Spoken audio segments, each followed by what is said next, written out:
antes eu queria introduzir. Isso, vamos começar a gravar agora.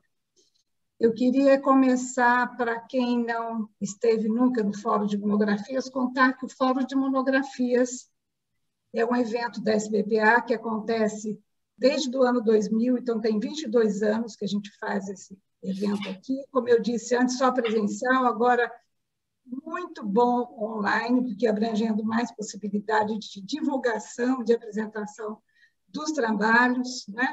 Como o próprio nome diz, é um fórum onde as monografias do curso de formação de analista da sociedade é apresentada ao público. A monografia é a última tarefa do curso de formação.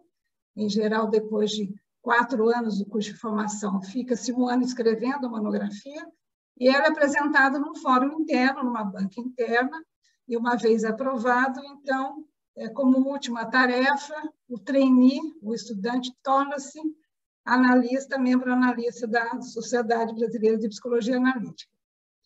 A nossa SBPA já existe há 44 anos, formando analistas junguianos, né? Nós somos hoje 131 membros analistas. O Fórum de Monografias, nessa atividade de apresentar a monografia do recém-membro ao público, já apresentou por volta de 90 a 100 monografias no fórum, né, nesses 22 anos. E no formato online, que a gente começou em 2019, nós apresentamos já 14 monografias assim. E aí nós resolvemos montar um evento que hoje se inaugura, numa edição especial, né, que é para que os nossos membros analistas de turmas anteriores, né, que a gente poderia considerar mais veteranos, ou a nossa ancestralidade institucional, nossos mestres hoje, né, supervisores, formadores, possam também apresentar sua monografia ao público nesse formato online, porque é mais abrangente, não é? E são tarefas e trabalhos muito especiais, muito bem fundamentados, muitas vezes atualizados, reeditados, revisionados ao longo de muitos anos, né? Que se tornaram muitas vezes livros ou cursos à parte, no caso do tema importante de pesquisa, de aprofundamento. E nós achamos bacana poder utilizar espaços também aqui no nosso fórum para essas monografias, né? Que serão apresentadas na sua origem, né, no tema original da monografia, e já com uma ampliação atualizada ao longo do tempo, com a história, né, desse tema, desse filho produzido no curso de formação, que caminhos ele seguiu, que ampliações, e que oportunidades teve, sempre muito rico. E também é um jeito da gente poder mostrar ao público em geral a importância do trabalho da SBPA, da nossa produção de conhecimento, né, que tem tanta riqueza, tanta profundidade, tanta potência, tudo usando a psicologia analítica de Jung como base ou como referência, como fonte, às vezes até como doutrina de trabalho. Então, achamos importante inaugurar esse fórum desta vez. Ele se apresentará de vez em quando, entremeado com o fórum da apresentação original de recém-membros, né? Teremos também esses membros mais antigos com a apresentação dos seus trabalhos, tá bom? E é interessante porque os temas das monografias são variados, porque são variadas as pessoas, os membros, os estilos também de apresentação são variados pelo mesmo motivo, cada um tem seu próprio estilo.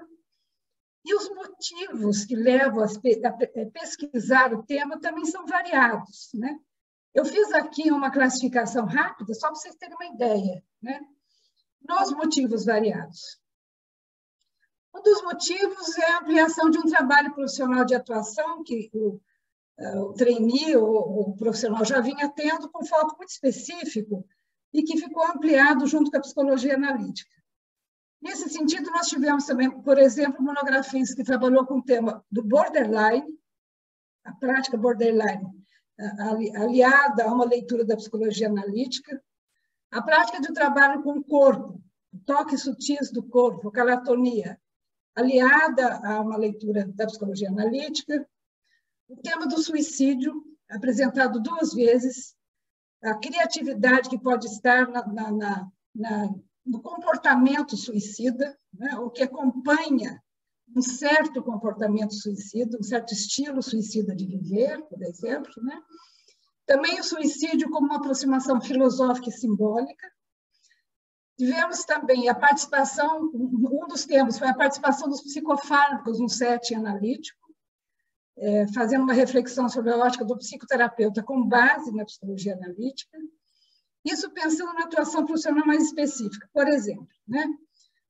Outro motivo, às vezes, tem a ver com uma inquietação pessoal, né? Símbolos da pessoa, símbolos de uma história de alma, né? Que nos acompanha e que a psicologia analítica consegue oferecer vocabulário, narrativa para isso. Nessa direção, nós tivemos, por exemplo, uma monografia sobre Asclépio, reflexões sobre o mito do curador e considerações sobre o ofício do analista, retratos do processo de individuação de um psiquiatra analista. Veja, tem uma inquietação pessoal de busca aí, né? Uma amazônida rondoniense em busca da alma de uma psique descolonizada, livro da minha alma, revendo a imaginação ativa. Então, motivos pessoais de busca e de leitura. Outro motivo são temas de estudo que ficam ampliados ou amplificados pela psicologia analítica. Por exemplo, uma equação imaginária entre o físico Wolfgang Pauli e o Gustav Jung. Outro tema, Jung e Christiana Morgan, encontros e desencontros. Ou, nas pranchas do Rocha, o espelho de Narciso reflete a busca do si mesmo. Né? Veja que são estudos específicos ampliados, né? O que se conversam com a psicologia analítica. Outro tema de interesse pode ter surgido durante os estudos de formação. Muitos apresentam, olha, enquanto eu fazia o curso de formação, um assunto me chamou a atenção, por causa de uma leitura de um texto da formação, e fiquei inquietada, querendo ler mais sobre isso, por exemplo. Nessa direção, nós temos uma monografia, O Estrangeiro, Encontro e Estranhamento, As Feridas Psíquicas e o Perdão, A Vergonha e a Culpa na Vivência Adolescente, né? Por exemplo. Outro tema é de interesse cultural, por exemplo, o artístico, que discutem filmes ou teatro, por exemplo, dança, inclusive. Sobre filmes, por exemplo, tivemos uma monografia que falou do filme Cerejeiras em Flor, o outro falou A Jornada de Quaio, e no teatro, O Fantasma da Ópera, 2 monografias sobre teatro, Fantasma da Ópera e O Rei da Vela, por exemplo, sobre teatro. Na linha da dança e rituais, Batuque de Umbigada, uma leitura simbólica e sua contribuição no processo de luto. E hoje vamos ter aqui uma leitura que a própria doutora Liliana vai nos dizer como ela classificaria, como uma inquietação pessoal, como uma ampliação de um estudo que ela já tinha, como uma leitura da arte ou da história de vida da Camille Claudel, né? Mas, de qualquer forma, nós vamos ouvi-la aqui, né? Ela vai nos contar. É importante e tenho um prazer enorme de inaugurar esse outro formato do fórum especial com a colega Liliana Vaba, que é analista junguiana, professora doutora na PUC de São Paulo, da pós-doutorado na Faculdade de Medicina da USP, foi presidente da SBPA e pesquisa o processo de individuação e sua interface na cultura. O tema dela, vocês estão aqui por causa do tema, imagino que motivados num tema muito interessante, né? Que é a Camille Claudel, um artista e seu legado. E a monografia da Liliana foi apresentada em 1990, por aí, não é, Liliana? Mais ou menos por aí. E ela vem certamente atualizando e apresentando esse estudo nos seus vários formatos. Vou deixá-la falar, ela mesma vai poder se apresentar. Mas antes eu quero fazer um combinado com vocês. Tem aí chat, que vocês podem colocar contribuições de conversa e questões. E eu gostaria que vocês colocassem também no chat o interesse de perguntar. Às vezes, estou colocando o nome, porque ao final da apresentação da Liliana, a gente vai chamar as pessoas para fazer as perguntas. Não necessariamente a gente vai ler as perguntas, mas a pessoa pode perguntar, ou pode conversar, ou pode trocar impressões. Fica mais rico e mais dinâmico o nosso encontro. Então, quero combinar isso com vocês, tá bom? A Liliana deve usar mais ou menos 1 hora e 15 na apresentação, e daí nós temos um tempo livre para essas trocas. Sejam muito bem-vindos. Liliana, bem-vinda. Prazer imenso ter você aqui, uma honra para mim, que fui sua aluna também no curso de formação. Quero ouvi-la com o maior prazer e tenho certeza que todos serão muito felizes nessa escuta sempre muito criativa que você faz sobre artes, que é, eu acho, uma característica bem particular e interessante sua, não é? Vamos lá? Isabel, obrigada primeiro pelo convite, pela tua apresentação, por você trazer também a riqueza da SBPA, que nos é muito querida, claro, é a nossa casa, e devo dizer que neste tempo de pandemia sustentou, mandou bem, né? Sustentou com inovações e criatividade, graças a todos esses membros que estão atuando e os novos, os trainees, as turmas, nossos colegas da SBPA Rio de Janeiro.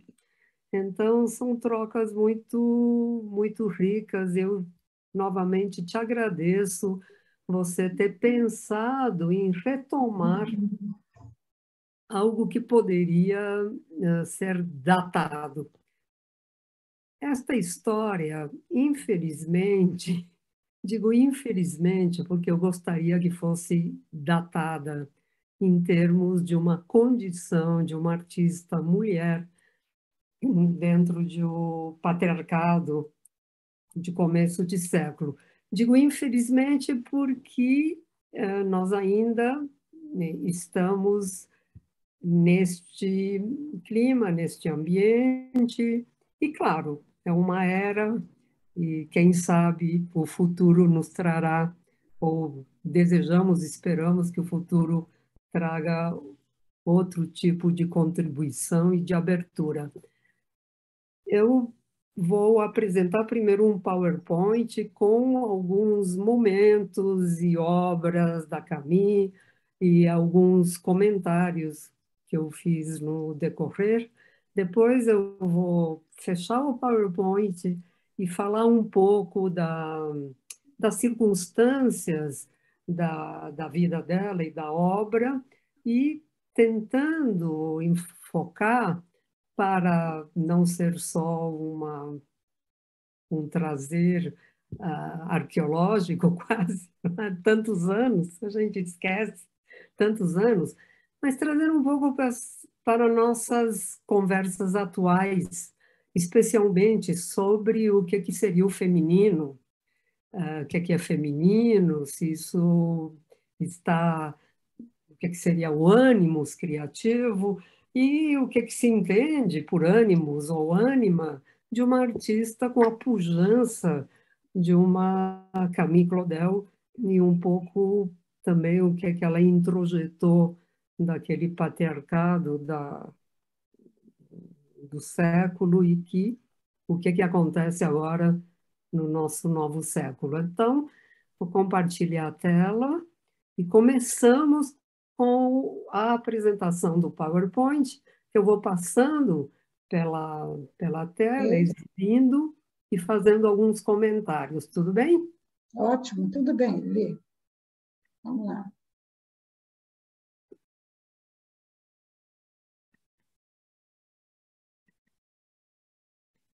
Tudo bem, vou dar... Certo, essa é a nossa apresentação. Uma frase, há sempre algo de ausente que me atormenta. É muito próprio e adequado a essa artista. Mas isso qualquer artista acho que poderia dizer a mesma coisa, ou diria. E nós também podemos dizer isso. Com certeza. Então, nós sempre temos algo de ausente que nos atormenta. O artista vai tentando modular essa ausência. E por que atormenta? Também podemos sentir o atormenta de várias formas, essa subjetividade de estar atormentado. Pode ser uma paixão, a paixão atormenta, o terror também atormenta. Eu acho que nesta história, a paixão e o terror caminharam de forma muito junta e entrelaçada. Quem assistiu o filme, eu tentei ver se ele estava no YouTube, não achei, mas o Bruno Nutin, diretor, casado com a Isabella Gianni, criou uma Camille Claudel fantástica na imagem da Gianni, e vocês veem essa jovem de 20 anos, linda, talentosa, mas já na foto os olhos têm uma certa tristeza. Nós podemos sentir isso. Vamos comentar um pouco da onde que viria, não é? Esta é um pouco a região que ela vivia, Villeneuve-sur-Fer, muito cheia de rochas, de natureza selvagem, forte, ventos, onde ela brincava com o irmão, Paul Claudel, um escritor, diplomata, se tornou famoso na França, e eles adoravam contar histórias, mitos. Essa menina lia desde muito pequena, a biblioteca do pai, gostava muito de mitologia grega, de histórias, e criava esses personagens, e tinha argila lá na região. E ela esculpia desde criança. Com uns 12, 13 anos, infernizava todo mundo da casa, da senhora que trabalhava lá, porque ela queria esculpir no barro. E com talento autêntico, uma pesquisadora com um senso estético e uma necessidade de criar. Um pouco da vida e obra. Então, ela, depois eu vou contar um pouco da história familiar, a mãe e o pai. É importante dizer que quando ela nasceu, a mãe tinha perdido um bebê menino com poucos dias. Então, é uma mãe enlutada. A mãe era 20 e tantos anos mais jovem que o pai, e foi sempre infeliz no casamento. Nasceu essa menina, que é a Camille Claudel, que chamava Camille Rosalie. Depois veio a irmã Louise e depois o irmão Paul. Louise e Camille eram mulheres, meninas totalmente diferentes. Se Louise era uma filha da mãe, no bom sentido, a Camille era uma estranha da mãe, o que iria perseguir a psique da escultora até o final da vida. O pai trabalhava com auditor, finanças, viajava, tinha um avô que era famoso, médico. Quando o avô morreu, a família se muda para Paris, mas o pai ainda não está junto, e depois ele vai se juntar a eles. Ela tem 17 anos.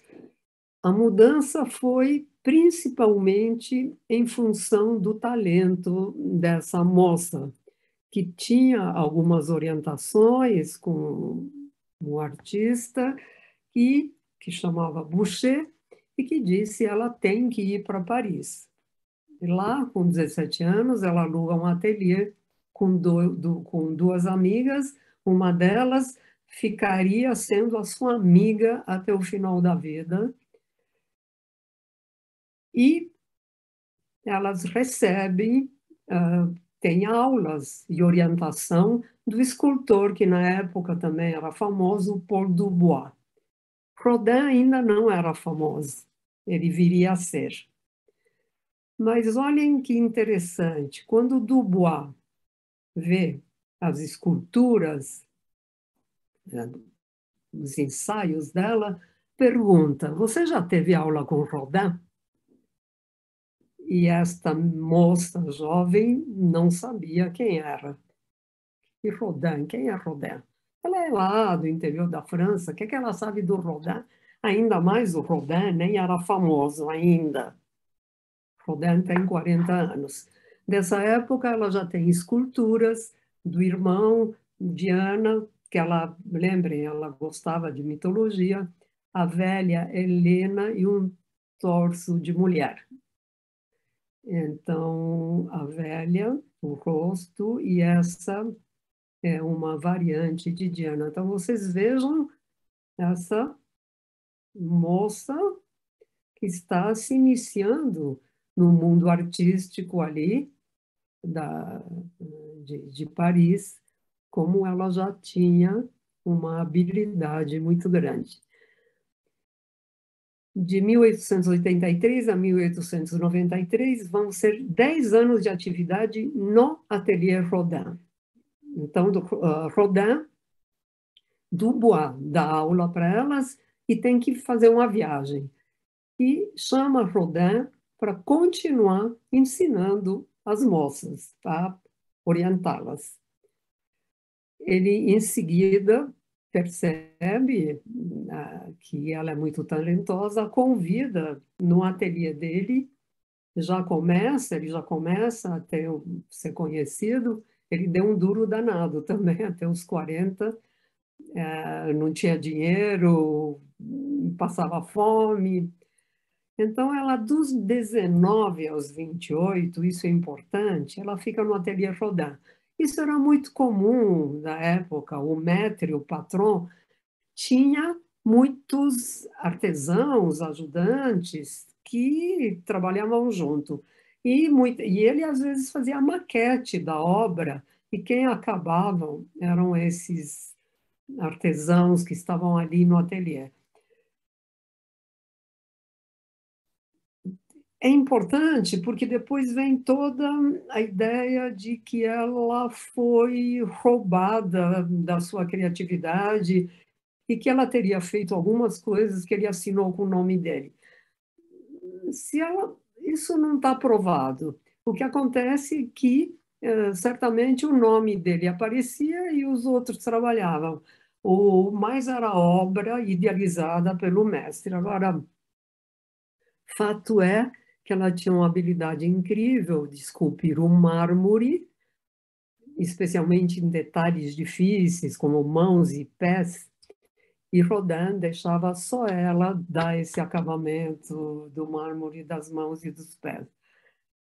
O que acontece? 19 a 28 anos, ela está com ele, se transforma numa artista colaboradora, musa, tem várias obras lindíssimas, a Danaide, de uma mulher de costas, assim, com os cabelos deitados, e ele usava Camille como modelo. Ele tinha vários modelos, era casado com Rose, estava junto, não era casado, mas, enfim, estava junto, mas Rose era uma mulher simples, que o tinha sustentado na época difícil, e ele se dizia fiel a ela e agradecido. Então, ele tinha todas as amantes do mundo, da França, de Paris, pelo menos, enfim, as modelos, sem dúvida, mas outras pessoas, mas a Camille se transforma no amor, na paixão. Ela esculpe no comecinho, Paul Claudel, torso de mulher agachada. Com 24 anos, eles são amantes reconhecidos. Ela se muda e vai morar com ele. Isso é um escândalo para uma família burguesa, especialmente para a mãe, que nunca já não aceitava a filha toda estranha, temperamental, que tinha uma vida assim tão independente. A Luísa era direitinha, casou, gostava de tocar piano como a mãe. Esta aqui corria pelas pedras, era intensa, não dava. A mãe era uma pessoa contida, fria, amargurada, certamente nunca conheceu a paixão e ainda tinha uma filha que ia envergonhá-la. Tá? Esculpe o rosto de Rodin. Rodin disse que ninguém o retratou tão bem. E, na mesma época, em Gigantia, um outro rosto forte de um modelo, que era um modelo de um homem do povo muito forte, Rodin, o busto de Rodin, e Sakuntala. Sakuntala, eu quero contar a história para vocês, mas eu vou contar depois, na hora que a gente conversar, porque tem algo bem interessante em Sakuntala que eu só vim a descobrir depois, de como que se criou essa história. Quer dizer, eu conheci a história, ela conhecia a história de um poeta, Kalidasa, de uma princesa que o rei se apaixona, depois a esquece devido a uma maldição, ela tem um filho, quando se apresenta ao rei, ele não a reconhece e acontece toda uma epopeia ali. Mas tem mais nessa história. Aqui nós vemos essa escultura, primeiro é feita em argila, depois é moldada em mármore e tem uma variante em bronze. A mulher está deitada em cima do homem. Olhem bem essa escultura, porque ela vai voltar de outro modo.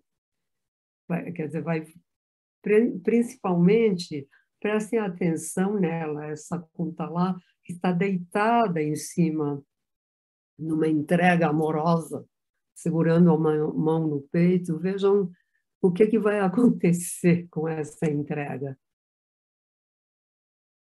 Esta é a variante em bronze. Quem teve oportunidade, porque a exposição veio aqui para o Brasil, ou quem viu na França, realmente... Maravilhosa. Sim. Agora, também prestem atenção nessa frase, nós vamos voltar a ela. Se eu esquecer de voltar a ela, vocês, por favor, me digam, não fiquem acanhados. Liliana, você falou que ia voltar a frase. Podem falar. Eu lhe mostrei onde encontrar ouro, mas o ouro que ela encontra é dela. Tá? Então, é o ouro alquímico, o ouro da criatividade, mas vocês já têm uma pista do que aonde eu quero chegar?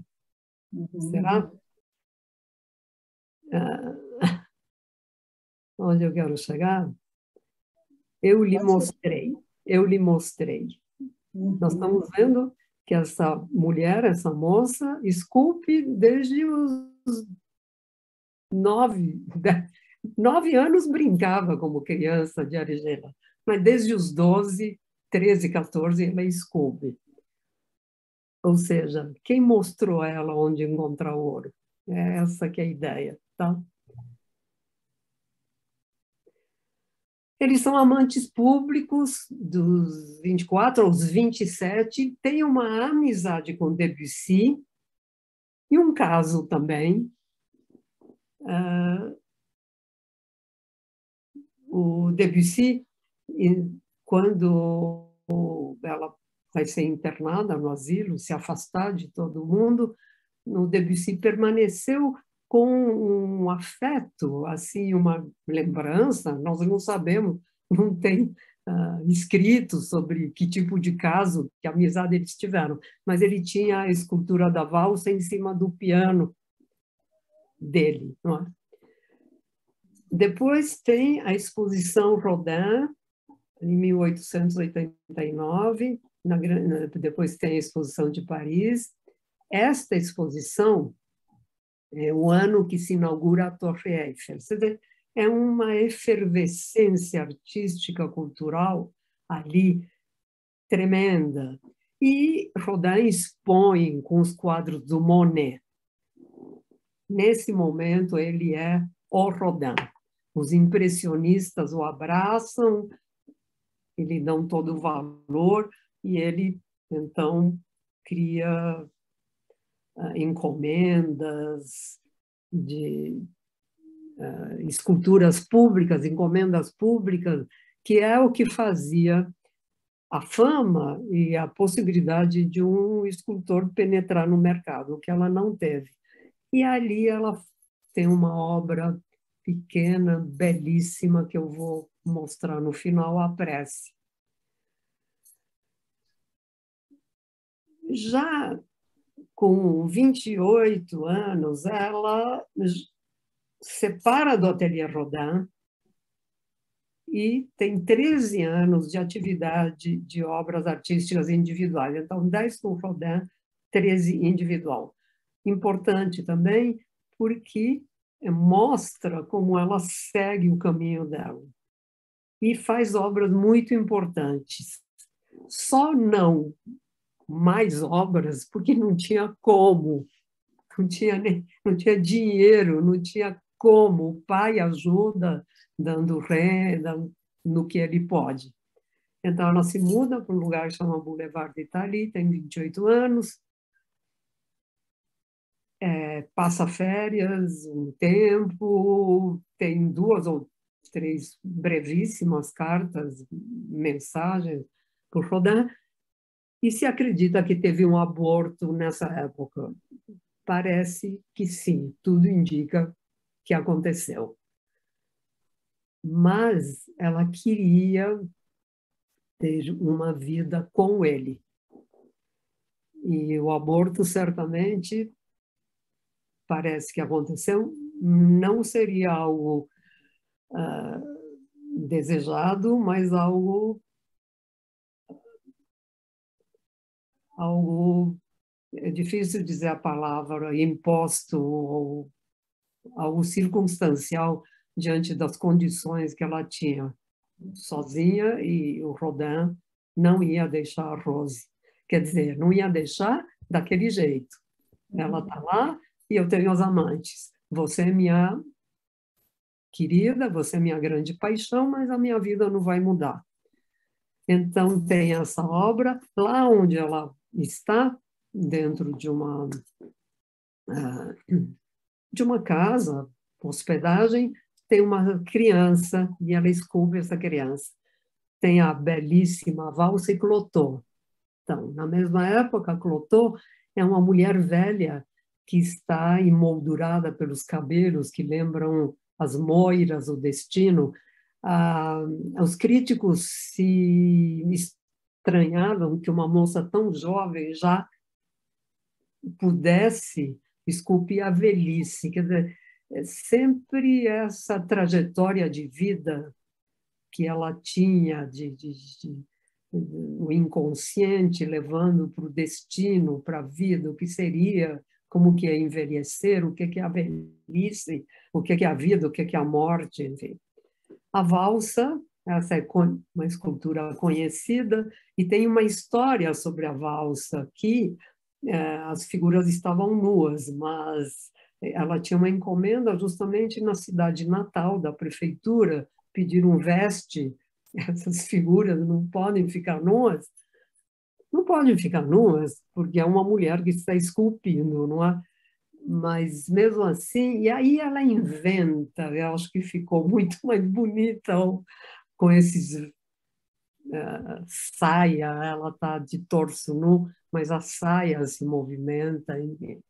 E você olhando, parece que ela gira, mas tem um eixo difícil, os críticos, os entendidos de arte, diziam como que ela consegue esculpir com esse eixo que parece que gira e que pode cair. É muito difícil ter esse equilíbrio em uma escultura, não é?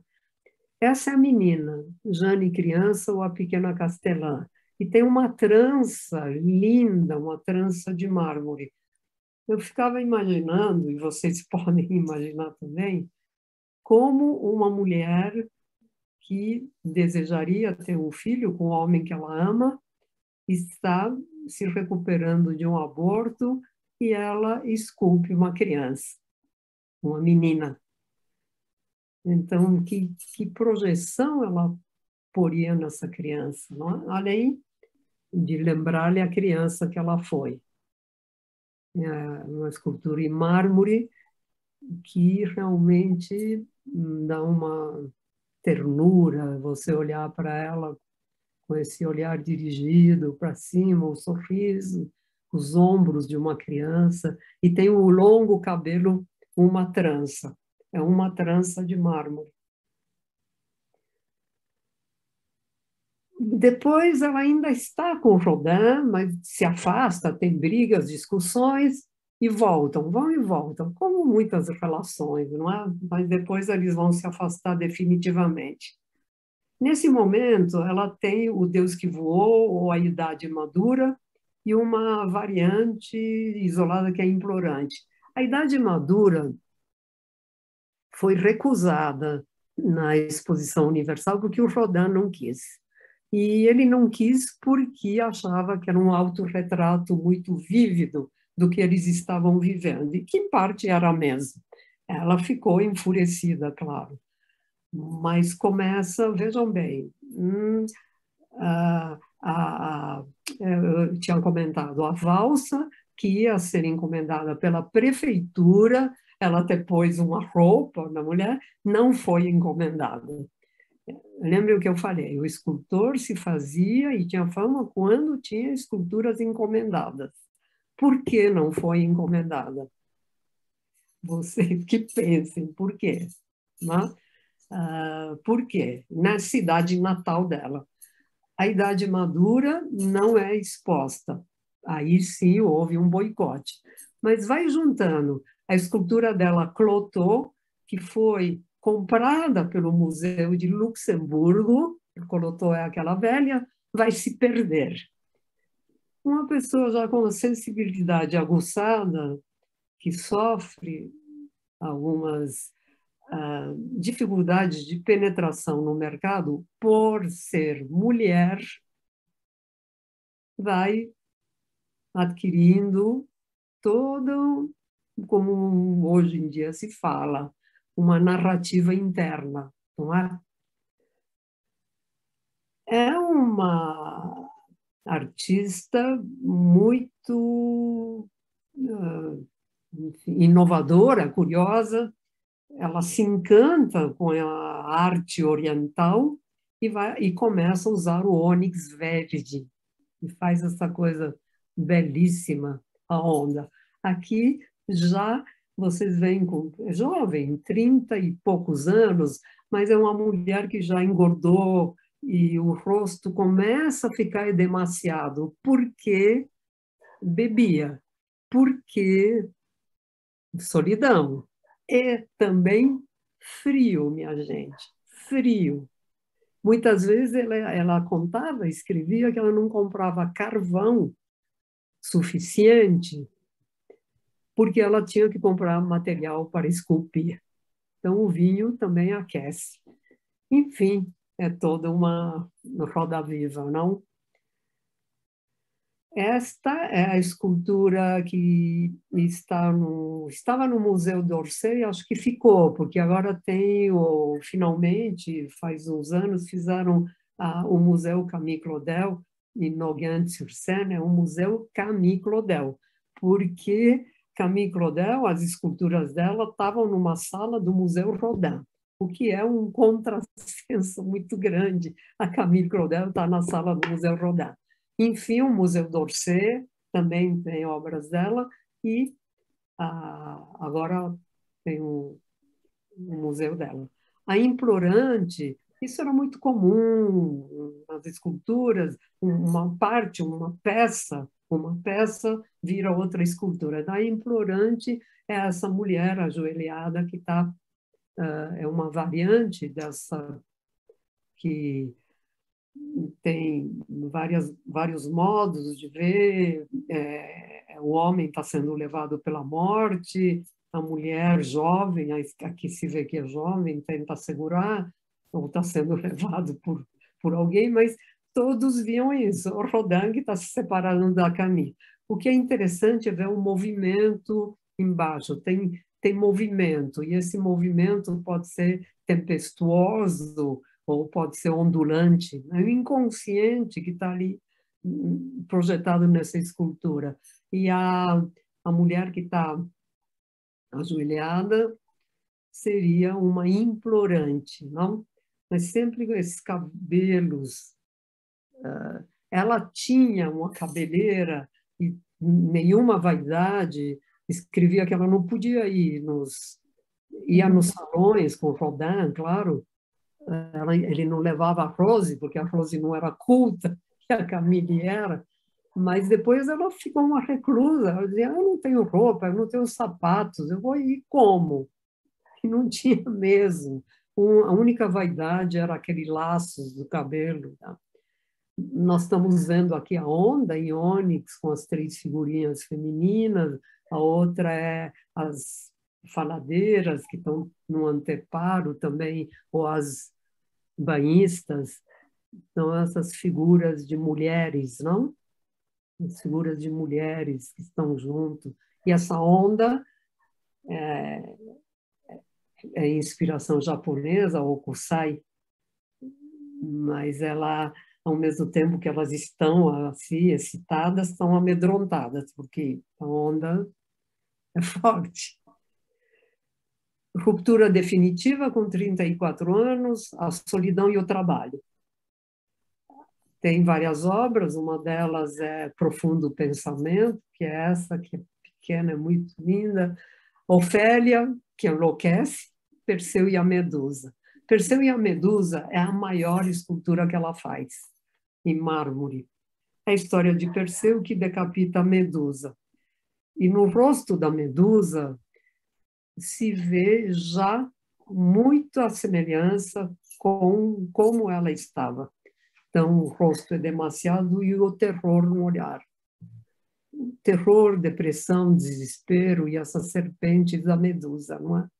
Que eram os cabelos, o destino.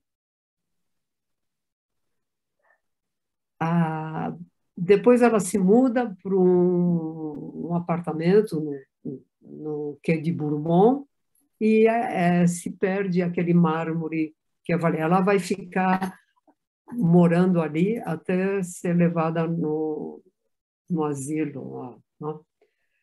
É em 1900 que é a Exposição Universal, onde Rodin tem um pavilhão e a Idade Madura é recusada por influência do Rodin. Camille Claudel conhece Eugène Bolt, que seria o editor de arte, assim, que vai ajudá-la a fazer a exposição e que vai permanecer um amigo dela. E aí tem a obra Fortuna, O Sonho ao Canto da Lareira, é variante da Lareira, Profundo Pensamento, e Aurora, que é outra menina. Então, vejam aqui a Fortuna. É uma mulher que está segurando as bolsinhas de ouro da Fortuna e a roda da Fortuna, e a Aurora é uma variante da Jane, mas mais clássica. Vocês estão reconhecendo essa figura, não? A Fortuna? Uhum. É a mulher da valsa, não é? Uhum. Parece. É uma variante, mas aqui ela está sozinha, não? Uhum. Não é mais a valsa, é a roda da fortuna onde que ela está. Eugène Blot, em 1905, organiza uma exposição e ela tem 41 anos. Ela já estava com uma vida assim, com pessoas, ela não participava mais da sociedade, nada. Ela ia lá pelas ruas com os mendigos, os moradores de rua, bebendo junto. Em 1909, tem delírios já, e nesses anos ela fica absolutamente reclusa, começa a destruir tudo que ela faz e começa a ter as ideias delirantes. Mas ainda em 1905, são as últimas obras dela. Em 1905, a tocadora, a flautista e a Nióbide Ferida. Então, a flautista, a Nióbide é muito maior, a flautista é uma escultura de uns 60 centímetros, a Nióbide é uma escultura grande, e vocês vejam, no mesmo período, dois movimentos, não é? Um movimento de leveza, de sopro, e outro de depressão, de abandono, de tristeza. Não? Vocês reconhecem também a variante dessa figura? Mais ou menos. Sakuntala. Hum. Né? Mas uma mulher envelhecida, aquela jovem de Sakuntala, e o ventre, às vezes ela tem o ventre um pouco arredondado. Tá bom, ela pode ser uma mulher de formas mais arredondadas, pode lembrar uma grávida, né? A Nióbide Ferida é aquela que ousou desafiar a mãe de Ártemis e de Apolo, porque Nióbide teve 6 filhos e 6 filhas. E falou, você só tem mas só que era Apolo e Ártemis. E o que a Atena faz em vingança? Apolo mata as filhas, os filhos, e Ártemis mata as filhas de Nióbide. Vê como ela ficou, né? Então, essa morte, o luto que está aqui da depressão. A escultura tem essas marcas porque ela ficou ao ar livre e ficou com essas marcas. Aí, de 49 a 79 anos, ela fica internada no asilo, tá? Ao sul da França, com o seguinte diagnóstico: a psicose delirante, crônica paranoide, delírio sistematizado e interpretações delirantes. Sim.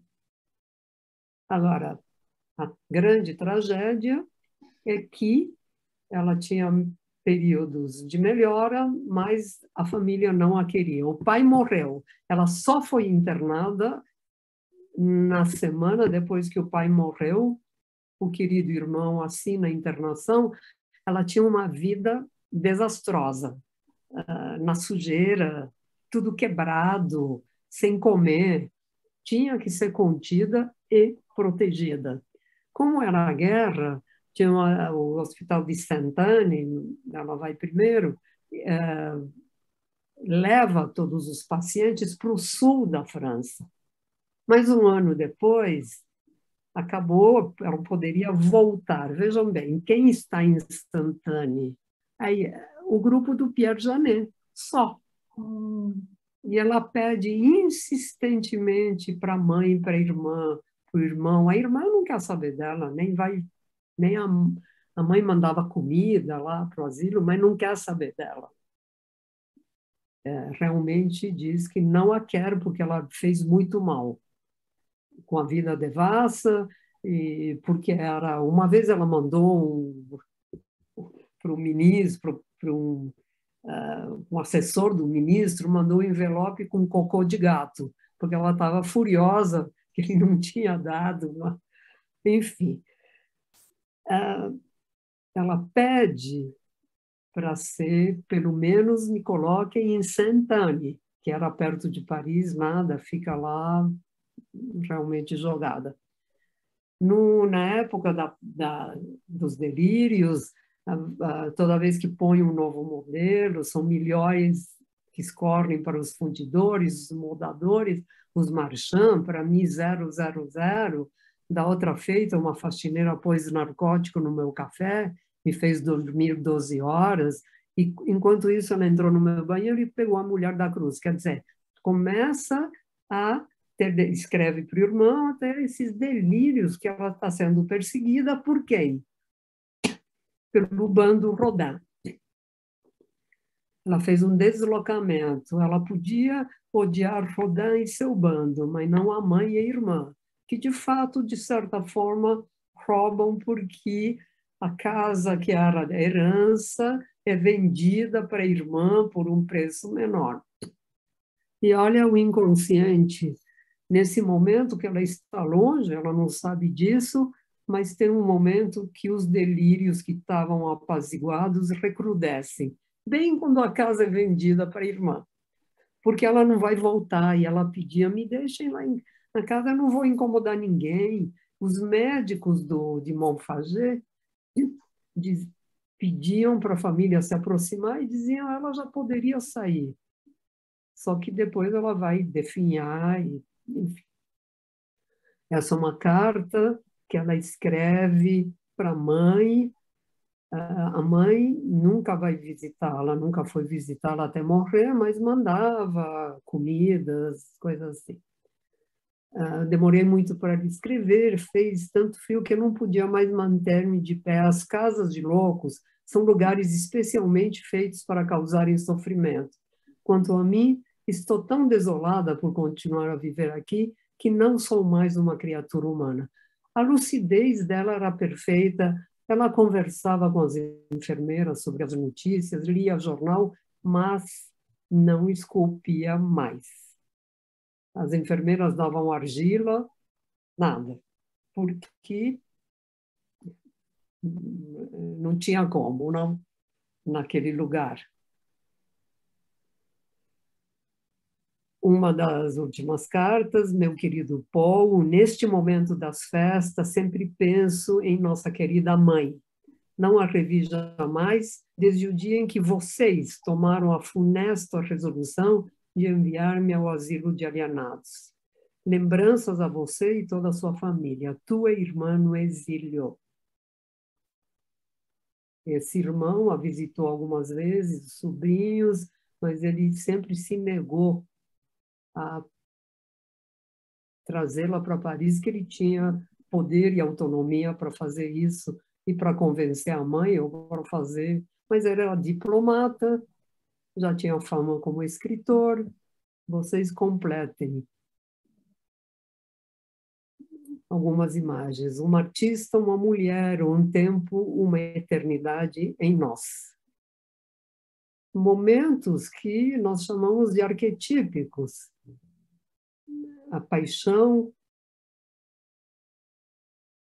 os acordes da vida, na melhor das hipóteses, numa vida saudável, boa, é o destino, não é? Essa mulher linda, maravilhosa, se transforma numa velha.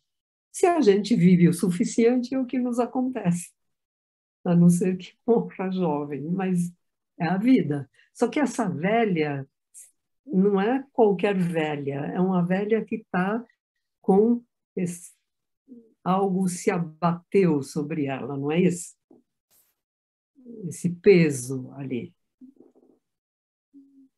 É diferente quando ela esculpiu a velha Helena, é um rosto de uma velha, de uma senhora, com olhar, com um sorriso. Essa aqui, além da velhice do corpo, ela está carregada pelo que se entrelaçou e caiu em cima dela. Não? A criança menina, nessa foto de perfil, a trança aparece. Despedidas, coisa que nós vivemos. Mulheres, as mulheres vivem essa intimidade das mulheres, que ela desconhecia, mas ela tinha uma amiga, a irmã, com a mãe, ela desconhecia. Ela tinha uma amiga e era uma pessoa isolada, mas tinha carinho, e as cartas com a amiga são muito cheias de afeto. Quer dizer, não era uma pessoa desprovida de afeto, mas certamente uma pessoa isolada e que tinha uma briga com o mundo, de alguma maneira, justificada, não? A interioridade. Beleza, que é isso, hein, Viviane? Volta um pouquinho só. Nossa, que coisa mais linda. É muito linda essa. É uma escultura pequena, mas é Pequena, muito. mas tão cheia de detalhes e É. tanta... E como ela joga com os materiais do bronze, do mármore, e tem uma luz também na lareira, mas a roupa, não? E também isso, a mulher que antes, na sensualidade, estava com aquelas sem vestes, aqui ela tem um traje, parece uma vestal, não parece também? Ou alguém que está aqui, né? Então, é um feminino mesmo, né? O corpo, a delicadeza dos pés, das mãos, né? Sim, Essa coisa de uma interioridade. sim. É, o cabelo, a nuca, não? Uhum. Bonita nuca. É, ela tinha um talento em que não se questiona o talento dela, a capacidade de trabalhar, o desmembramento. Essa figura não é muito harmoniosa, quer dizer, ou porque era muito grande, ou porque ela estava antecipando quem seria esse Perseu que ia decapitar, não? E o rosto, dá para ver claramente uma projeção do terror. A roda da fortuna e do destino foi a valsa e a fortuna sozinha, a esperança, a aurora. Esse é um detalhe da flautista. É de uma delicadeza, uma sutileza de sentimentos, né? Tem, não é? Uma sensibilidade São de... formas não só corporais, mas formas da alma, de uma expressão amada, como aquela interioridade. Essa é uma coisa impressionante, né? As mãos, não é? Também a beleza das mãos segurando, a leveza. E Leveza. esses panos esvoaçantes numa escultura, difícil fazer isso numa escultura.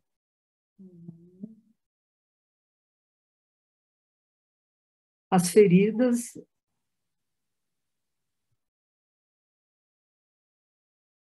os lutos, não é? Ela, aqui parece que ela é a ferida de uma mãe enlutada e que já abandonou a vida. E, ao mesmo tempo que tem a flautista, tem a Niobe de ferida. E ela sabia muito bem a história de Niobe, conhecia a mitologia, não? Venceu esta, né? A queda. E essa que eu falei para vocês, a prece, que ela esculpiu jovenzinha. A prece como uma iniciante, não? Como ela devia se ver, uma iniciante na, na carreira artística, uma iniciante no mundo, mas acho que isso está, de alguma forma, ligado a essa iniciação artística, esse desejo, uma oração e uma devoção. Tinha também algum pedido de culpa, nós vamos comentar isso, deixa eu ver o tempo. Bom, Pode ir, pode ir, tem tempo. eu estou vendo aqui, né? Então, aqui eu escrevi, você falou qual a motivação? Todo ato de criação envolve uma prece, prece perante nossa perplexidade, a sustentação da incerteza e a confiança na revelação. A subjetividade não traz certezas e por isso se contrapõe à paranoia, que é a fixação do saber unívoco, o estreitamento do mundo. O fazer do analista, como do artista, navega na descoberta do insondável. Uau, que beleza de conclusão a sua, hein? Interessante. Então, acho que, de alguma forma, seria parte da minha motivação. Você disse que ia voltar, agora nós vamos te cobrar. Você pediu para a gente te cobrar, inclusive, Sim. não é? Eu ia voltar ao É. ouro e a Sakuntala, a história de Sakuntala. Então, podemos Isso. começar com a Sakuntala e aí abrir para discussão.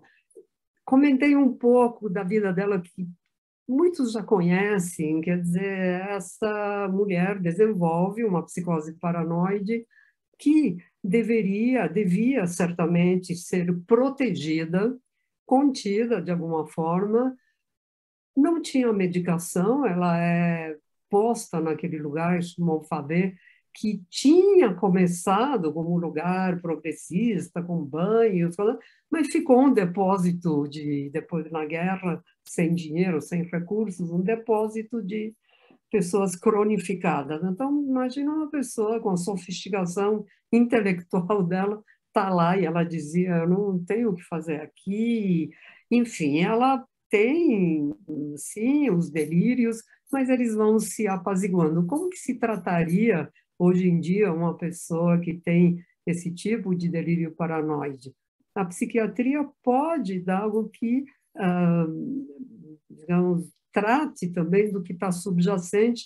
No caso da Camille Claudel, tinha uma depressão derivada de um complexo de abandono materno, de rejeição profunda da mãe. Então, essa moça tinha um complexo materno, sem dúvida, e ela podia ser, se fosse hoje em dia, estaria no lugar, protegida, até passar o episódio psicótico.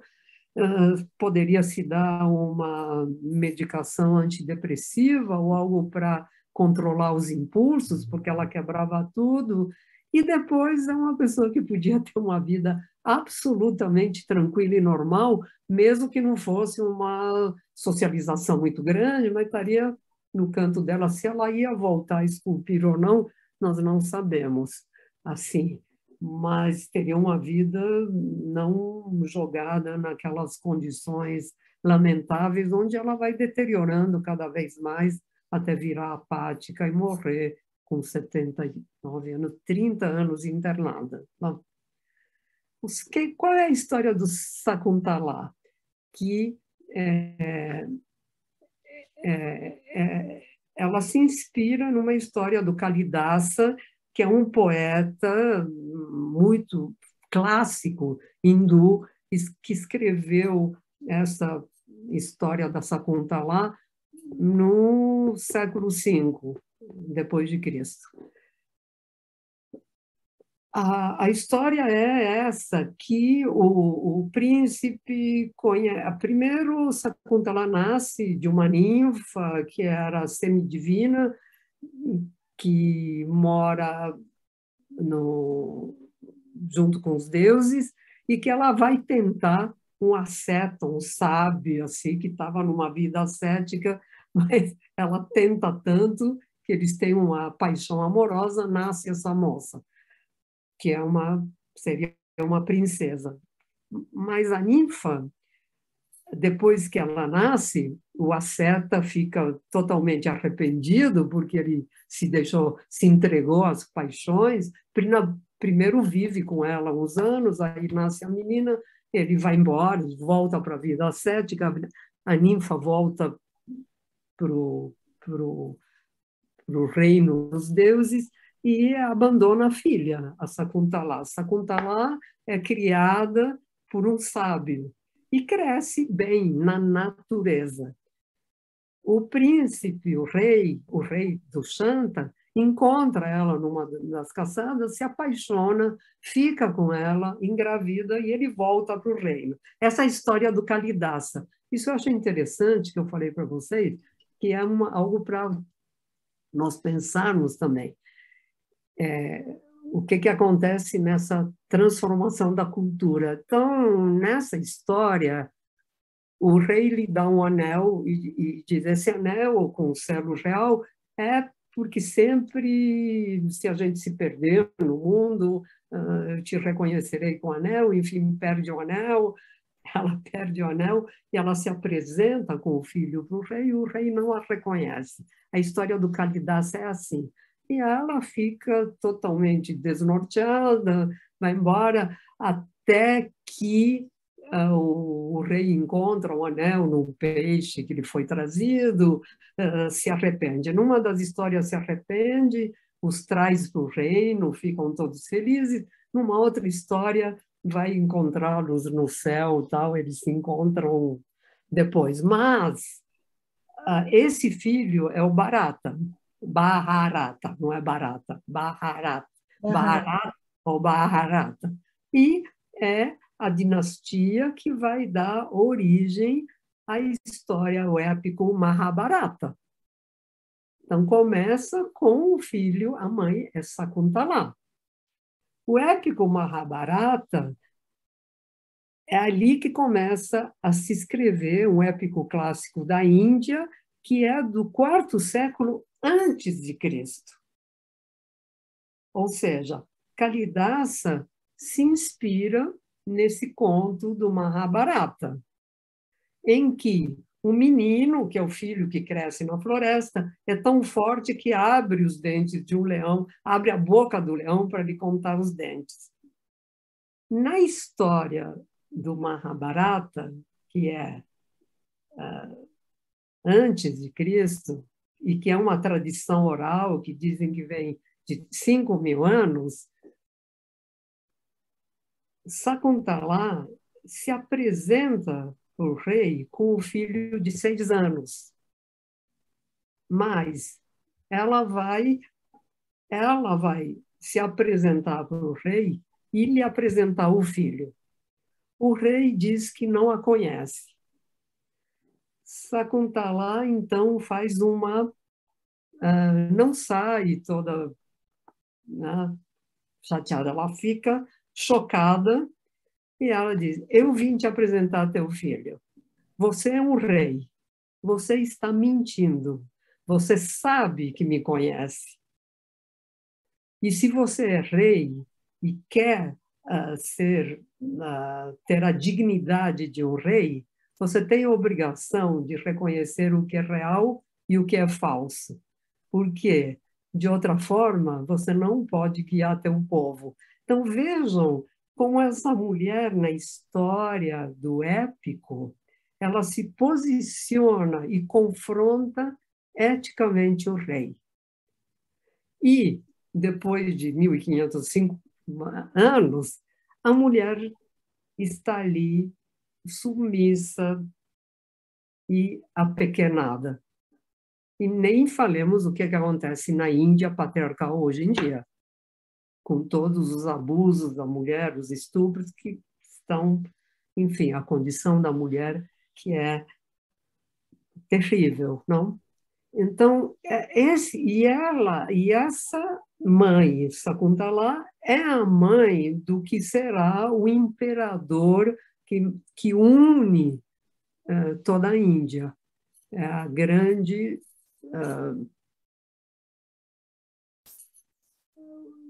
faz toda a união da Índia e o imperador que vai ter todas as conquistas. É a grande história, a grande dinastia do Bharata, que começa com essa mãe e esse rei, que primeiro a nega, e depois ele dá uma desculpa esfarrapada que ele tinha visto, mas ele precisava, porque no momento que ela faz toda essa declaração, tem uma voz dos deuses que dizem: reconhece a tua mulher e o teu filho. E ele diz: sim, eu te reconheço.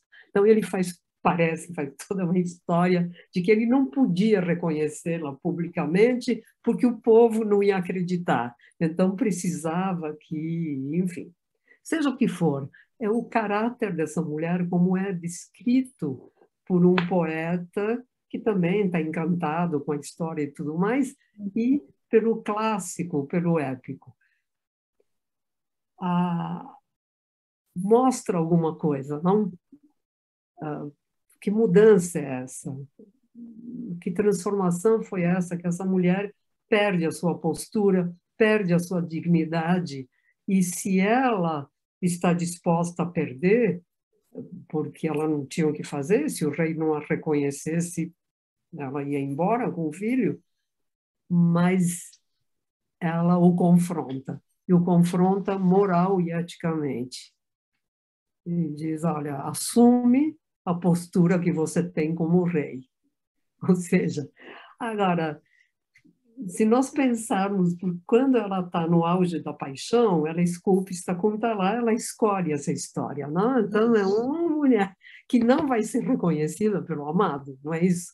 É assim que ela se sentia, e quando ela tem os ataques, as crises, de fato, no filme eles mostram muito bem, ela ia atrás e chamava o Rodin e gritava, depois ela também desligou, se dedicou totalmente à arte, já não estava mais pensando no Rodin, estava sozinha fazendo o que a atormentava, era a dificuldade de poder ter dinheiro, de poder esculpir, de poder penetrar no mercado. Ela tinha algumas pessoas que elogiavam, alguns críticos, mas encomendas ela não tinha, vendia pouco. Por quê?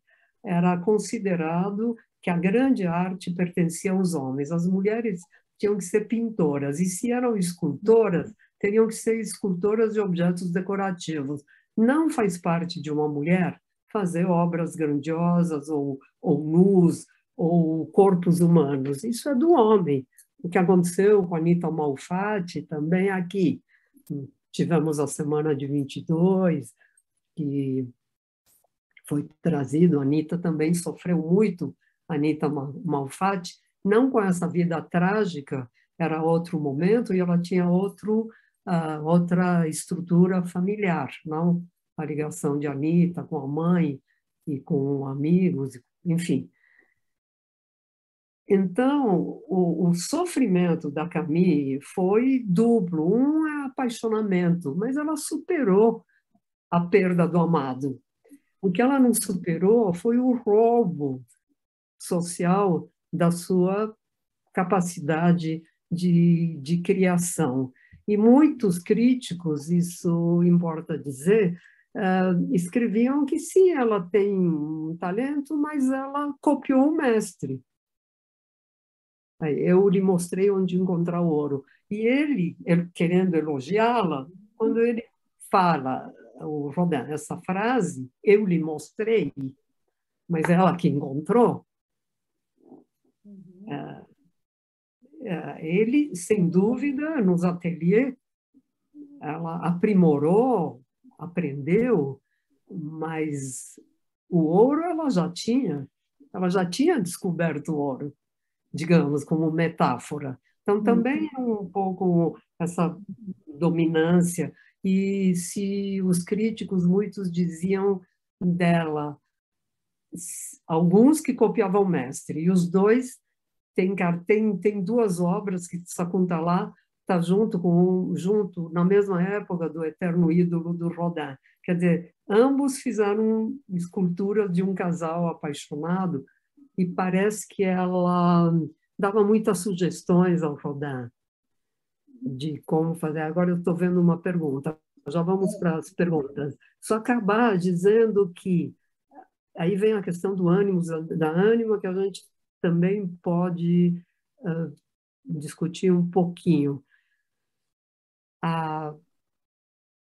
Ou ela é cópia do Rodin, o que era um absurdo, ou se espantavam que uma mulher tem uma genialidade criativa como o homem. Quer dizer, a mulher não tem. Se ela tem, ela tem como homem, ou seja, nasceu um XY. Na época se falava em sexo, não em gênero, e muito menos em multiplicidade de gênero.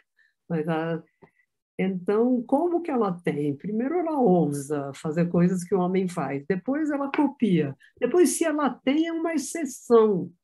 É uma mulher que é homem, tá? Ela tem a mente e a criatividade de um homem. Pessoal, podemos fazer as perguntas. Já tem uma, parece, ou duas, não sei. Tem a Leila querendo fazer um comentário. Eu também depois quero comentar algumas coisas com você Então, e puxar uns fios que você levantou e falou que a gente podia voltar neles, tá bom? sim. Mas vamos dar espaço para a Leila, que quer fazer um comentário. Leila, você pode aparecer e Oi, fazer seu comentário? posso sim. O meu ali está com o Sony é do notebook, eu não consigo alterar ali. Tá bom. Mas fazer um comentário a respeito aí da Sakuntala, né? Ela estava comentando exatamente que no conto original ela enfrenta, né? Enfim, essa mulher enfrenta, ela vai ante o rei, ela apresenta o filho e tudo mais. Mas a Camille também faz isso, né? Na verdade, nada me parece o seguinte: a impressão que eu tenho que foi apresentado pela Liliana como se fosse que fossem destinos muito diferentes, mas não me parece que são diferentes, não, né? Porque o rei também não aceita, ele não pode também por qualquer motivo, ele dá uma desculpa, ele tem que ser autorizado, né? Por uma voz divina, né? E ela se apropria, parece que, desse conto, desse mito, para falar da história dela, né? Ela esculpe, na verdade, essa história dela, e que parece que, infelizmente, ainda é assim, né? Apesar de todo, né? É trágico, né? É triste e é trágico, né? Mas o talento ele é reconhecido. Bom, a gente não precisa ir muito longe, né? Basta ver, quer dizer, quantas mulheres, né, na presidência, né? Quanto a luta, né, para elas se imporem nas ciências. Tem uma série muito legal que está passando na HBO, First Ladies, as primeiras damas, né? Tem a Betty Ford, a Michelle Obama e a Eleanor Roosevelt, que são mulheres muito fortes, cada qual no seu tempo, mas elas comeram o pão que o diabo amassou e sapateou em cima, né? E veja, numa época muito recente, moderna, né? Mas elas tinham que dançar conforme a música. Foram mulheres que não se submeteram, mas tiveram que pagar um preço muito alto. Então, eu diria, lindo, lindo o conto, né, da Sakuntala, né? Mas eu acho que ainda é a mesma coisa. E ela enfrenta, né? Ela ousou enfrentar, tanto que ela enlouquece, né? Ela acaba não resistindo a toda a pressão, né? E literalmente é trancafiada. Ao enlouquecer, ela não tem mais elementos para se defender, né? Então, isso era um comentário.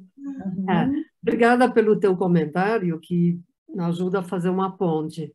Certamente, eu me referi que quando ela esculpe Sakuntala, é como uma entrega apaixonada que ela viu, aquela história se encantou, mas é um pouco o prenúncio de um abandono que ela tem.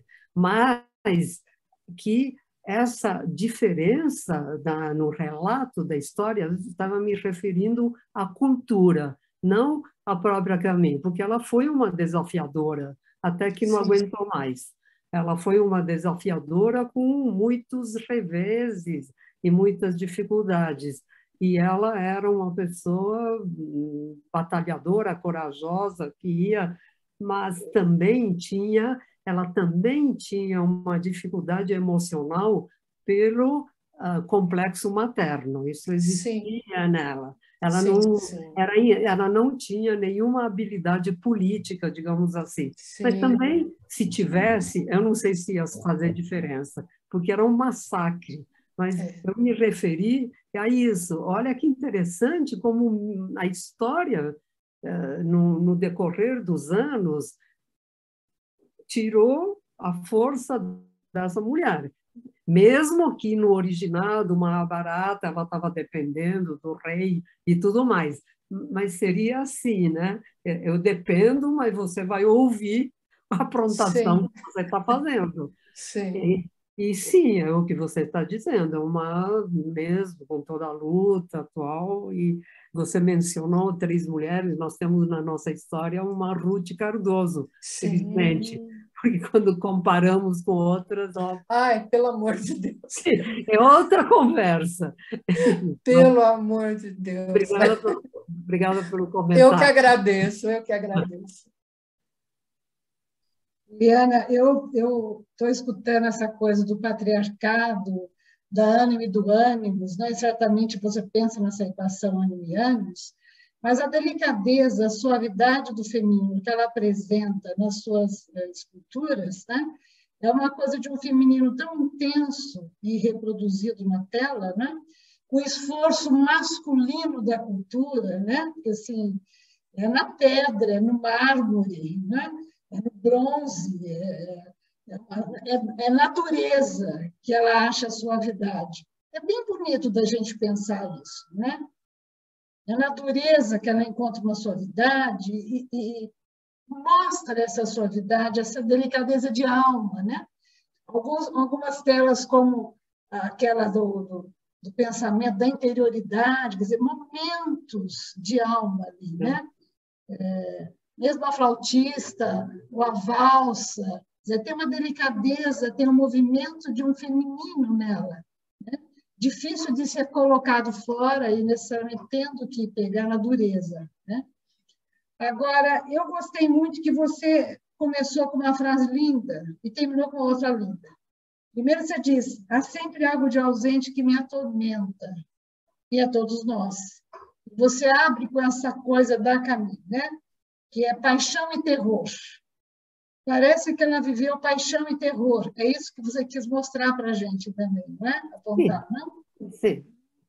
E que é o nosso inconsciente, a nossa pujança. E quando tem uma paixão, você nunca sabe para onde que ela vai. Mas ela tinha que seguir a paixão dela. Ela teve essa coragem de se entregar à paixão dela e sucumbiu. Sucumbiu por circunstâncias múltiplas. Não dá para, sem dúvida, o momento, porque essa história de trancar mulheres que incomodam no asilo era comum, infelizmente. A mulher que incomodava, ou às vezes porque a família queria ficar com a herança dela, com o dinheiro. Então, se trancava porque incomodava, se trancava porque queriam ficar com os bens, mas era fácil, porque é fácil dizer que a mulher é louca, que ela está possuída, Histérica, doente ou é pecadora, né? doente, é histérica, histérica ou psicótica. E quando ela psicotiza, de fato, poxa, ela já era difícil. Então, deixa lá, quem vai se incomodar, não?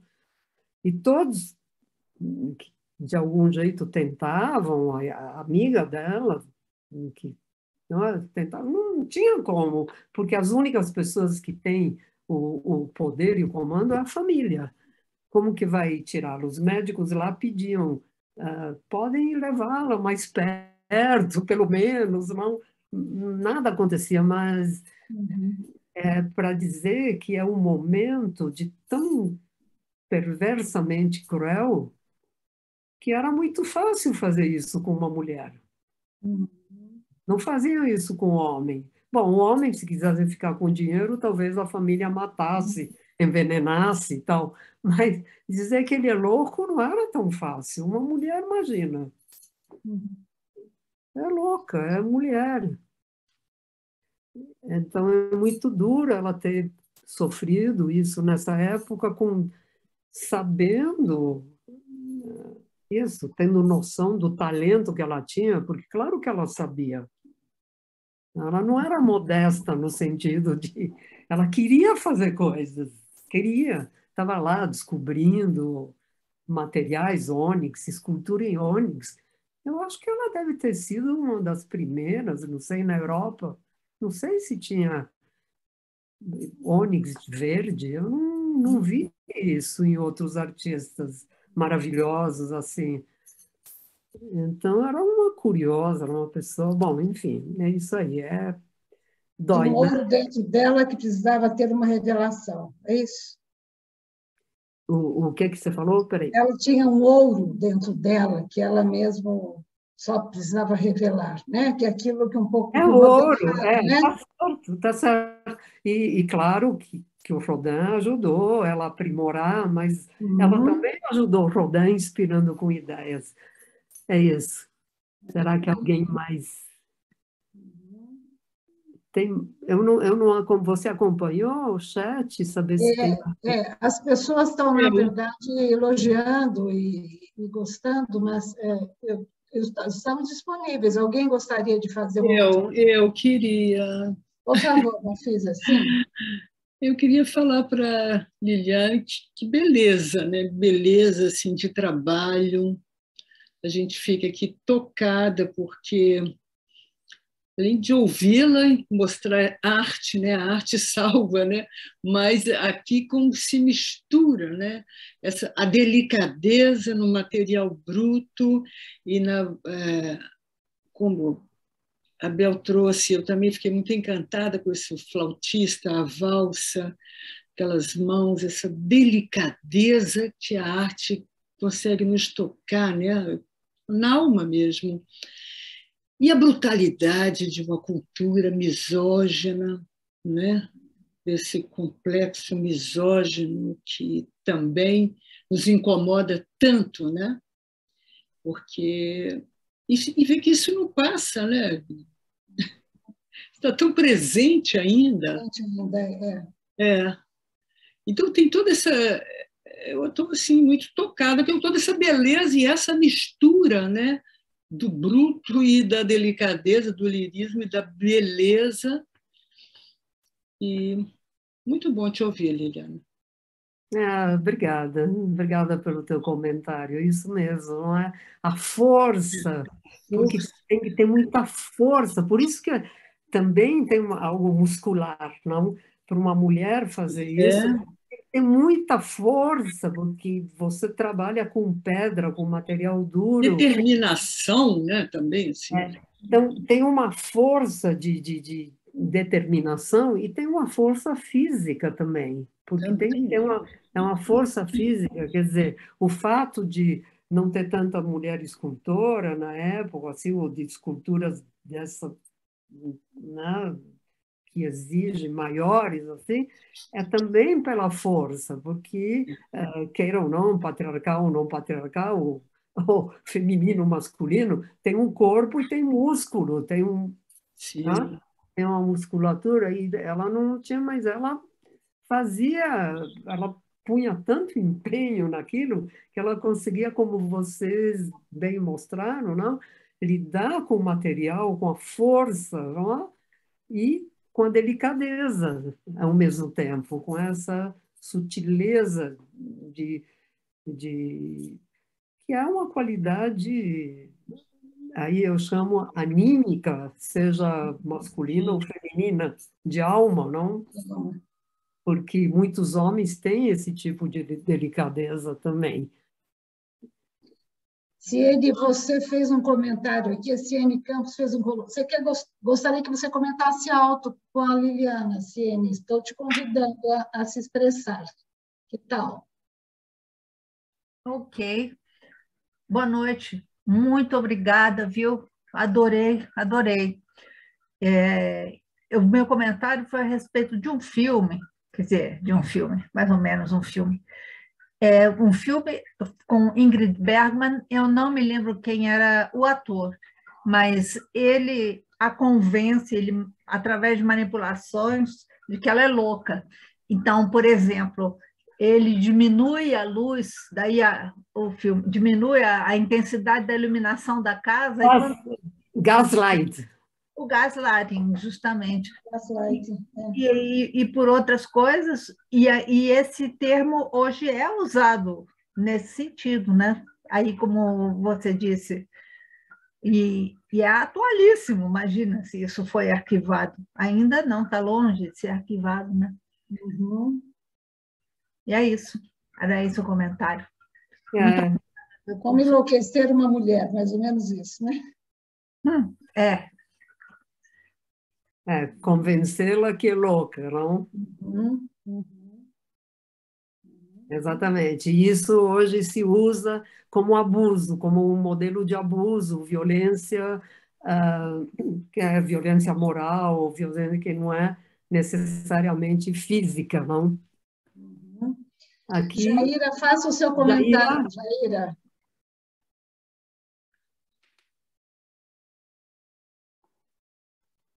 Boa noite. Eu não sou exatamente estudiosa da análise de vocês, mas eu pensei aqui em duas coisas. Uma foi no filme A Gala das Loucas, que lembra um pouco disso tudo, né? Dessa época, o que se fazia com as mulheres, inclusive da burguesia, e também disso que eu escrevi, né? Que loucura é essa que ela cativava os outros e que tentavam falar para a família resgatá-la, tentar trazê-la, retomar os vínculos, né? Eu fiquei pensando nisso, que loucura é essa que conseguia cativar, porque uma pessoa que não tem noção de nada não cativa tanto assim, né? E cativa pelo sofrimento, mas não dessa forma de reintegrar a família, né? Foi o que eu fiquei pensando, não sei se tem alguma coisa a ver. Deixa eu ver se eu entendi como que... Me explica qual é a ideia da loucura que você diz. Que loucura é essa? Deixa eu entender. Achei interessante, mas o que você quis dizer? Que loucura? Cativante essa loucura, você acha? Não, que ela deveria ser pura, uma pessoa muito que cativava os outros, né? Ao ponto das pessoas querendo fazer com que a família aceitasse de volta, de mostrar as possibilidades dela. O quanto ela foi parando também de esculpir, justamente porque foi tirado dela o normal, digamos assim. Que loucura é essa que cativa? Uma loucura que cativa. É interessante o jeito de pensar, loucura que cativa, não? Ela cativava então, a família não se deixou cativar, não. O irmão também não. Alguns tinham certamente um apreço por ela como talento, como artista, não necessariamente quando ela psicotizou. Você está dizendo quem lhe deu o barro inicial na infância, os médicos e os enfermeiros. O que seria a ideia dos médicos e os enfermeiros? Durante o seu relato, você coloca que a empregada de infância levava o barro. Não, Né? Eu falei que a empregada de infância aguentava ficar sentada para ela esculpir. Ela ia pegar o barro lá naquelas regiões que tinha muito barro e tinha muita pedra e água e rio, e ela e o irmão brincavam. Então ela já de menina pegava barro e trazia barro, que a empregada aguentava, era essa menina sujando a casa com barro e ainda sentada, porque ela era tão veemente e devia ser realmente uma menina muito voluntariosa, e a empregada era, sei lá, boa, gostava dela. Então, é isso que eu digo, ela é cativante. É isso. Sim. Tinha um brilho nela, né? Bom, ela cativou o Rodin e se apaixonou loucamente por ela, porque certamente até a morte, quando ele morreu, ele falava nela. Ele tinha 1000 amantes, mas ele amou ela. Só que, enfim, cativou. Mas não foi suficiente todo esse talento, essa arte, né? Naquele momento não foi suficiente. Deve ser a dor dela terrível. Olha, não, cadê essa possibilidade, não? A Lísia Cabral... desculpe, continue. Desculpe. Talvez você tenha algo aqui, um ponto importante, interessante, que as enfermeiras lá era um lugar absolutamente abandonado, não tinham cuidado, não sabiam o que fazer, mas tentavam dar barro para ela. Tentavam, sabiam que ela tinha sido uma artista e tentavam. E ela nem olhava, não, nessas condições, nunca tocou em nada, nem desenhar que ela era, enfim, nada, nada. Ela simplesmente fechou, né? Petrificou. Acho que petrificou a alma, não? Isso. Como ela ia criar? Como ela ia criar com aquela alma, com aquela sensibilidade, aquela exuberância, na hora que se fechou? Acabou, não tinha mais como criar, não tinha. Ok. A Lísia Cabral também fez um comentário. Lísia, você poderia comentar claramente aqui para a Liliana, para a gente te ouvir também? Lísia?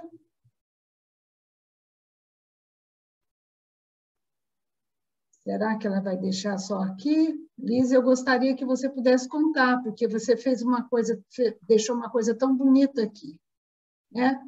Você disse aqui: uma beleza as obras dessa fabulosa artista, Camille Claudel, que, embora não reconhecida à época, felizmente é atualmente. E daí te concatenou. Ela falou que ela tem que se ausentar, mas o comentário Tem que me ausentar dela... no momento, mas obrigada pelas reflexões. Ok, eu não li inteiro. Tá. O comentário dela está aqui. Não foi reconhecida na época para as encomendas e pelo grande público, mas ela foi reconhecida por muitos críticos. E esse Marchand, Eugène Blot, tinha uma admiração incrível por ela e queria mesmo que ela tentava fazer, mas é um termo, ela não foi reconhecida porque não conseguiu penetrar no grande público. Eu acredito, enfim, é só uma especulação em cima do que não é mais, né? Muitos artistas não foram reconhecidos na época, muitos, não é só ela, e outros enlouqueceram, o maior ou menor reconhecimento, mas a circunstância da dificuldade dela e de como que foi usada e como que ela desenvolveu essa psicose paranoide é que são muito dramáticas, porque quando ela delira que tem um complô, nós estamos vendo o complô, não estamos? Agora, ela concretizou o complô, mas o complô estava ali. Então, eu digo, eu acredito que se essas obras tivessem tido as encomendas públicas, que não se lhe fizeram porque era mulher, certamente, o público teria reconhecido o talento dela. E ela sobrevivido com a arte, né? Porque ela ficou sem dinheiro para sobreviver também. Então, ela tinha a ajuda do pai, depois ela ficou sem dinheiro e ela conseguia vender pouquíssimas coisas, até que no final, quando ela foi internada, ainda o pai lhe mandava um pouco de dinheiro, mas nunca era suficiente. E aí ela acabou de produzir. Quando ela estava no asilo, ela recebia uma pequena pensão para, sei lá, comida, roupa, não tinha grande roupa nem nada, né? Recebia uma pequena pensão que se gastava para mantê-la lá. Olha só que paradoxo cruel, não? Muito. É isso. Tem Alguém mais quer fazer um comentário? alguma pergunta? Fazer uma pergunta? Eu gostaria de comentar algo antes de fechar, que eu falei que eu ia fazer um comentário sobre ânimos. Tinha muito que se... Até essa ideia clássica junguiana da criatividade inspirada pelo ânimos, esta mulher tinha uma criatividade no ego e na persona. O que ela não tinha na persona era habilidade política, mas certamente o impulso, a força, a determinação era de uma consciência, não era inconsciente, não é isso? Ânima e ânimo são no clássico, contra a sexualidade, Jung, hoje em dia já está em uma flutuação maior por causa dos gêneros e variedade de gêneros, mas pensando no clássico da época, essa ideia dessa força que vem pelo inconsciente introjetado ou natural de um ânimos numa mulher masculino, quando nós vemos essas artistas mulheres, a teoria não funciona. Por quê? Ela tinha arte desde pequena no seu desenvolvimento egóico, na sua identidade. E outras inspirações, certamente, vinham do inconsciente, como todos nós temos, de alguma forma, homens, mulheres. Mas a força dela, a determinação dela, não era do ânimos. É isso que é interessante pensar na teoria. Isso mesmo. Era de um desenvolvimento dela, de uma possibilidade de pôr em ação, de uma coragem, de uma força, junto com uma grande sensibilidade, como vocês mesmos apontaram. Então, isso para a gente também discutir um pouco nossas teorias. Ciência, né? Não é? Que vem ao nascer, né? Vem junto, né? Sim.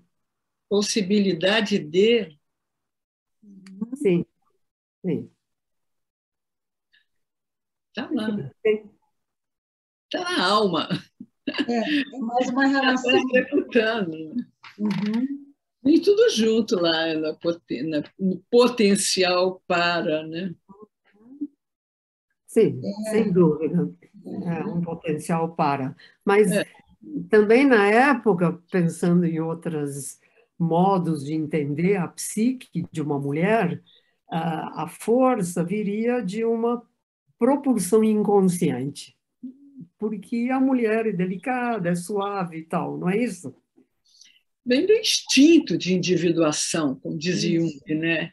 Que pressiona para. Sim, tudo vem desse movimento, tudo vem.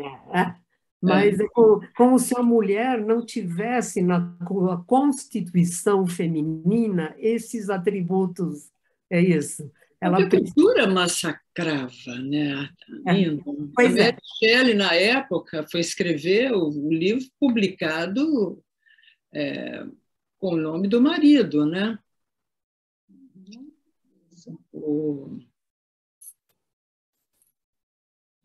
Fugiu.